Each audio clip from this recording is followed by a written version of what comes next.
இன்று நீங்கள் எங்களுக்கு ஒரு புதிய திருக்குரான் நிகழ்வு பற்றி சொல்ல வேண்டும். மாஷா அல்லாஹ். என் செல்ல கண்மணிகளே, நீங்களிருவரும் நல்ல கதைகளைக் கேட்கும் ஆவலுடன் இருக்கிறீர்கள். அல்லாஹ் உங்களுக்கு நன்மையைத் தருவானாக. சரி, இன்று நாம் சூரா அல்-கஹ்ஃபில் 18வது அத்தியாயம் உள்ள ஒரு முக்கியமான நீதி வரலாற்று நிகழ்வை பார்ப்போம். என் அன்பு குழந்தைகளா, கேளுங்கள். அல்லாஹு தாலா ஒரு பெரிய படிப்பினையை சூரா அல்-கஹ்ஃபில் சொல்கிறான். அந்த காலத்தில் 2 மனிதர்கள் இருந்தார்கள். அவர்களில் ஒருவன் மிகவும் அதிர்ஷ்டசாலி. அல்லாஹ் அவனுக்கு என்ன கொடுத்தான் தெரியுமா? واضرب لهم مثلا رجلين جعلنا لأحدهما جنتين من أعناب وحففنهما بنخل وجعلنا بينهما زرعا. மேலும் அவர்களுக்கு நீங்கள் 2 மனிதர்களைப் பற்றிய ஓர் உதாரணத்தை கூறுங்கள். அவ்விருவரில் ஒருவனுக்கு திராட்சைத் தோட்டங்களை உடைய 2 சோலைகளை, ஜன்னத்தை, நாம் கொடுத்திருந்தோம். மேலும் அவற்றை நாம் பேரித்த மரங்களால் சூழ்ந்திருந்தோம். அவ்விரண்டுக்கும் மத்தியில் விளைச்சலுக்கான பயிர்களையும் அமைத்திருந்தோம். திருக்குரான் அத்தியாயம் அல்-கஹ்ஃப் 18 வசனம் 32. كلتا الجنتين أتت أكلها ولم تظلم منه شيئا وفجرنا خلالهما نهرا. அந்த 2 தோட்டங்களும் அவற்றின் கனியை, விளைச்சலை தந்து கொண்டிருந்தன. அதில் எதைக் கொண்டும் அவை குறைக்கவில்லை, எதிலும் தவறிழைக்கவில்லை. மேலும் நாம் அவ்விரண்டுக்குமிடையில் ஓர் ஆற்றையும் ஓடச் செய்திருந்தோம்.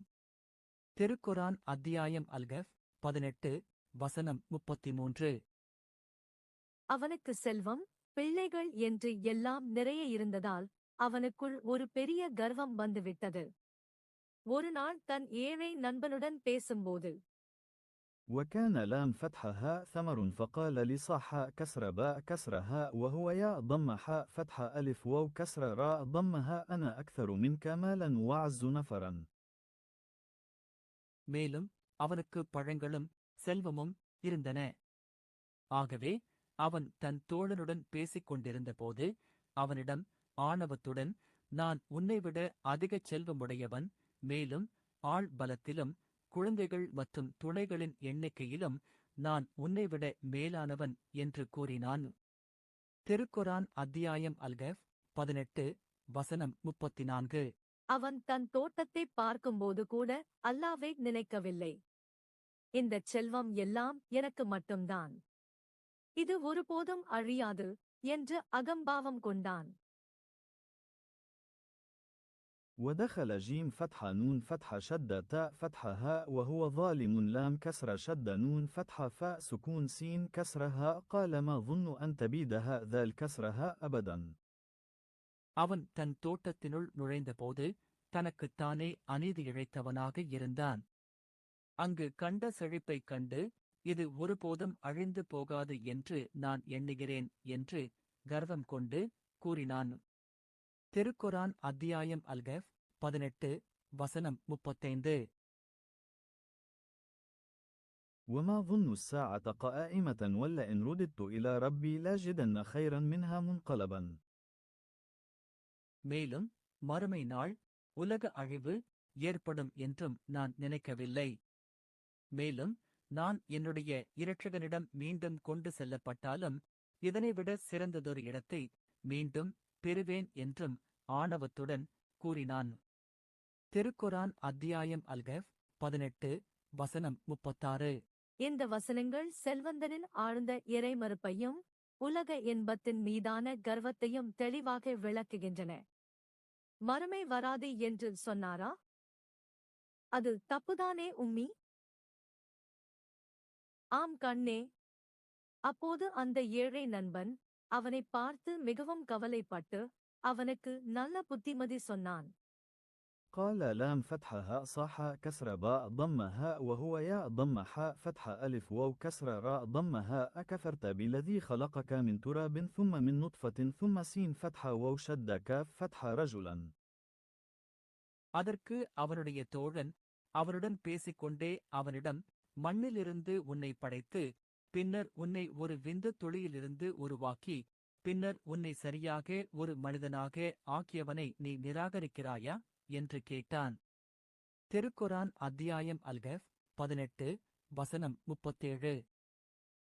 அந்த ஏழை நண்பன் தன் உறுதியான ஈமானே நம்பிக்கையே அவனிடம் இப்படி சொன்னான். لكن هو الله ربي ولا أشرك بربي أحدا. ஆனால் நானோ அவனே அல்லாஹ், அவன் என் இரட்சகன், இறைவன் என்று உறுதியாக நம்புகிறேன். மேலும் என்னுடைய இரட்சகனுக்கு நான் எவரையும் இணை வைக்க மாட்டேன். திருக்குரான் அத்தியாயம் அல்கஃப் 18 வசனம் 38.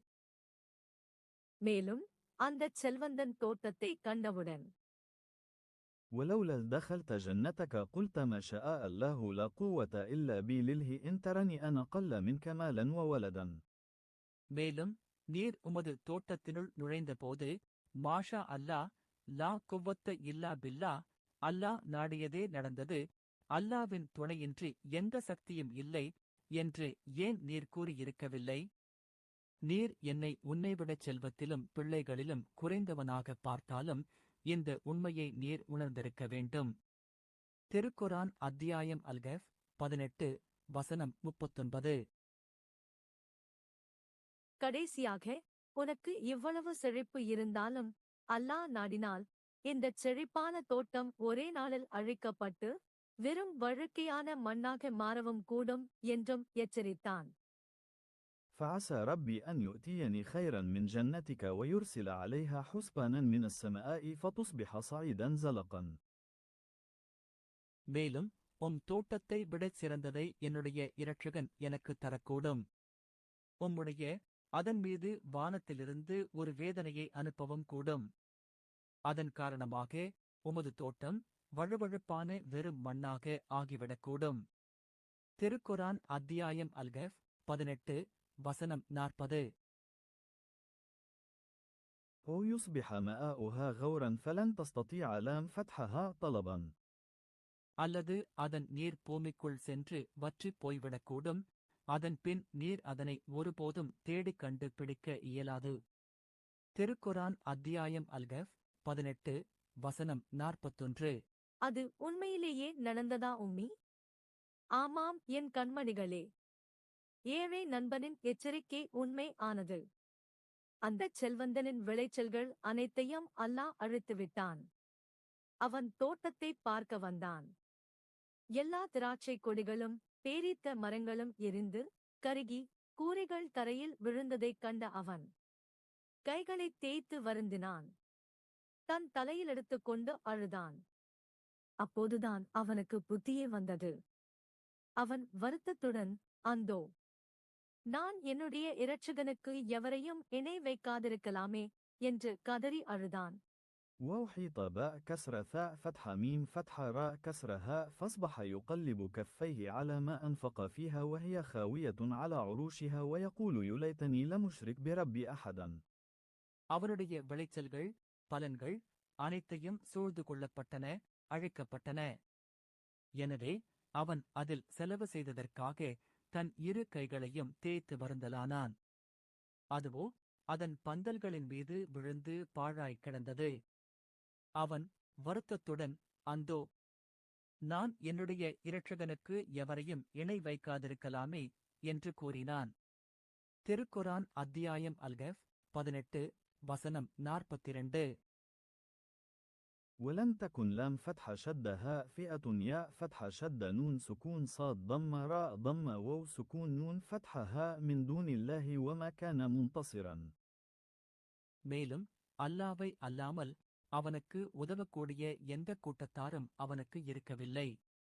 அந்த அழிவிலிருந்து அவனும் தன்னை தற்காத்துக் கொள்ள முடியவில்லை. திருக்குரான் அத்தியாயம் அல்கஃப் 18 வசனம் 43. هنالك الولاية لله الحق هو خير ثوابا وخير عقبا. அங்கே உண்மையான அதிகாரம் அல்லாஹ் ஒருவனுக்கு உரியது.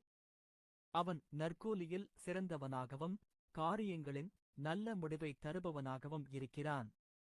திருக்குரான் அத்தியாயம் அல்கஃப் 18 வசனம் 44. இதுதான் என் செல்லங்களே, நமக்கு அல்லாஹ் சொல்லும் பெரிய பாடம். செல்வம் என்பது நிலையற்றது. கர்வம், நன்றியின்மை எல்லாம் ஆபத்தானது. உண்மையான வெற்றி என்ன தெரியுமா? ஆம், ஈமான், நம்பிக்கையும் மற்றும் பணிவுமே உண்மையான வெற்றி. அல்லாஹ் தான் எல்லாவற்றுக்கும் அதிகாரம் உடையவன்.